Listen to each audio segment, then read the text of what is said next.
This country right now is not searching for somebody who can claim, oh, I am like a Buddha, I will sit there and watch what is happening. This country wants a functioning Prime Minister.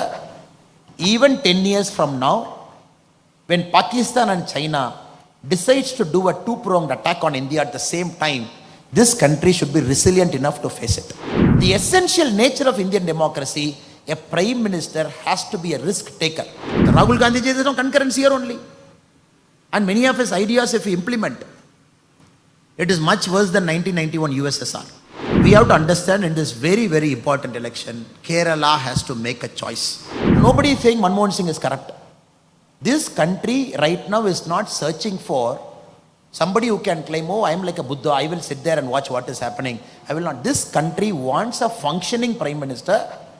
Even 10 years from now, when Pakistan and China decides to do a two-pronged attack on India at the same time, this country should be resilient enough to face it.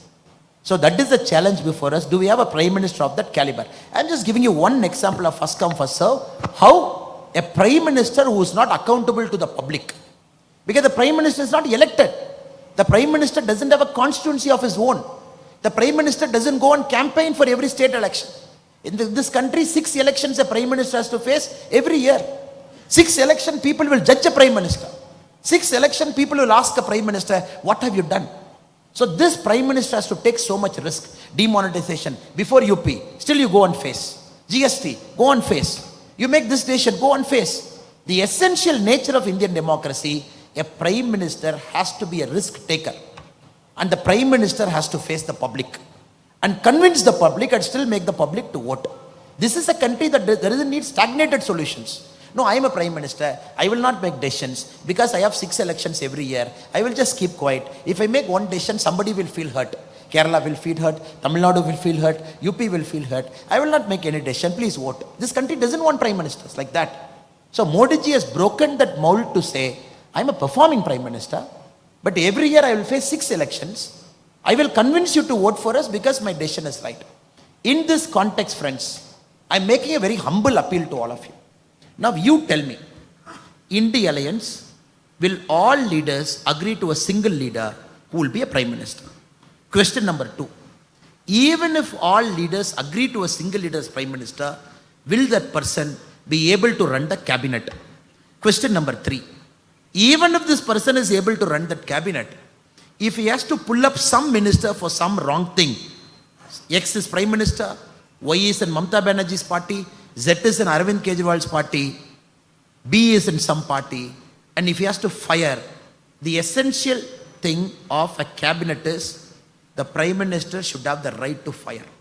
Though in our country it's the President who accepts the Prime Minister's decision, because the cabinet cannot be under the control of a Prime Minister. If 3 answers are false, false and false for an India alliance, then what are we looking at, sir? We are looking at a country that will go to shambles if any of them will decide that I am going to be the country's Prime Minister. Rahul Gandhi ji, there is no concurrence here only. And many of his ideas, if we implement, it is much worse than 1991 USSR. USSR, when somebody said, why USSR collapsed? One communist gave a beautiful answer. Sir, the essence of communism is very simple. You got to act as if you are working. The government has to act as if it's watching. This is the essence of communism. If both of you break it, communism will collapse. I'm telling this again, sir. When USSR collapsed, somebody asked a communist why it collapsed. They said, sir, people and party, government, 2 are there. People have to act as if they are working. The government has to act as if it's watching. When anyone breaks, USSR collapses. That is why you build up an inefficient state. One fine day it collapsed when the whole country was, world was opening up. Friends, we have to understand in this very, very important election, Kerala has to make a choice. And this choice has to be pro-development. And this choice has to move Kerala forward. And this choice has to be very simple. That Kerala's human capital is first reserved for Kerala state. When Kerala is prospering, India will prosper.